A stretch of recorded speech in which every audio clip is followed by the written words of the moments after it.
हरियाणा के 2024 विधानसभा चुनावों के लिए भाजपा और कांग्रेस ने कमर कस ली है और अपने अपने पत्ते भी खोल दिए हैं। इस बार की चुनावी लड़ाई में हर अनुमान में मजबूत दिखने वाली कांग्रेस ने हरियाणा की जनता से कई गारंटी वादे कर दिए हैं। कांग्रेस यही प्रयोग हिमाचल प्रदेश और कर्नाटक में कर चुकी है और उसे चुनावी फ्रंट पर सफलता भी मिली थी। लेकिन चुनावों के कुछ ही महीनों के बाद जहां कर्नाटक में विकास के सब काम रोककर गारंटी का ही भरण पोषण करने में राज्य की अर्थव्यवस्था हाँफने लगी, तो वहीं हिमाचल प्रदेश के मुख्यमंत्री ने तो खुद ही आर्थिक बदहाली का रोना रो दिया। लेकिन कांग्रेस इसके बाद भी नहीं सुधरी। उसने वैसा ही घोषणा पत्र एक बार फिर हरियाणा के लिए तैयार कर दिया है। कांग्रेस ने हरियाणा में हर वर्ग को लुभाने के लिए बड़े बड़े सपने दिखाए हैं। कांग्रेस ने हरियाणा में सरकार बनने पर पुरानी पेंशन स्कीम लागू करने का वादा किया है। इसके अलावा उसने कहा कि वह हर परिवार को 300 यूनिट बिजली मुफ्त देगी। इसके अलावा उसने कहा कि वह 25 लाख तक की इलाज योजना भी लाएगी। हरियाणा में कांग्रेस ने नकद फायदा देने की बात भी दोहराई है। कांग्रेस ने कहा कि वह हर महिला को 2000 देगी। उसने वृद्धावस्था पेंशन को भी 6000 करने का वादा किया है। गरीबों को जमीन भी कांग्रेस देगी। हरियाणा में कांग्रेस ने जो वादे किए हैं उनका अर्थव्यवस्था पर क्या फर्क होगा, इस बात से कांग्रेस अनजान है। वह ऐसे ही वादे और राज्यों में करके भूल चुकी है या फिर इनकी वजह से राज्य आर्थिक कंगाली के दौर में आ गए हैं। सबसे पहले पुरानी पेंशन का मुद्दा ही उठा लिया जाए तो कांग्रेस ने हिमाचल प्रदेश में लागू किया है।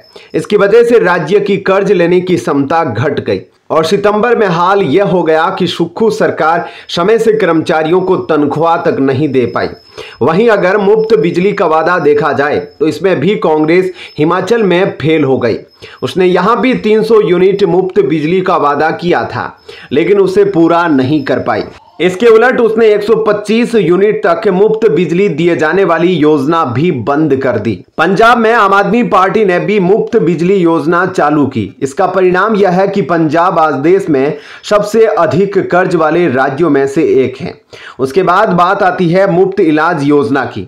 हिमाचल में भी कांग्रेस सरकार ने हिम केयर नाम की ऐसी ही एक योजना पर ग्रहण लगा दिया।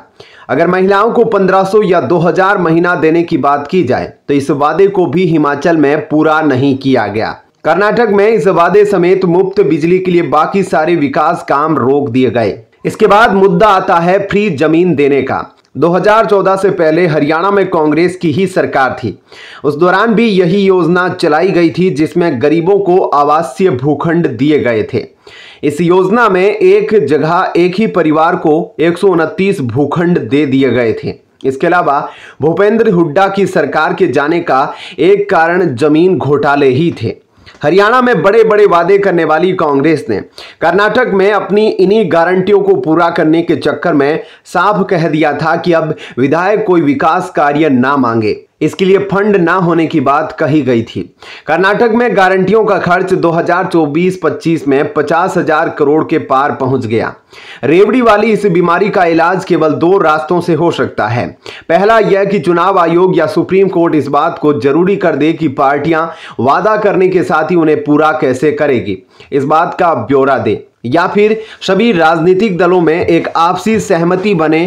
पहला रास्ता वर्तमान परिप्रेक्ष्य में मुश्किल है और दूसरा असंभव लगता है। हरियाणा की अर्थव्यवस्था आगे किस हाल में होगी, यह वहां का वोटर तय करने जा रहा है। कोई भी पार्टी जीते, रेवड़ी प्रथा अर्थव्यवस्था के लिए कभी ठीक नहीं कहा जा सकती। फिलहाल के लिए इस खबर में इतना ही। आगे की अपडेट के लिए बने रहिए लाइव टीवी न्यूज के साथ। धन्यवाद। जय हिंद।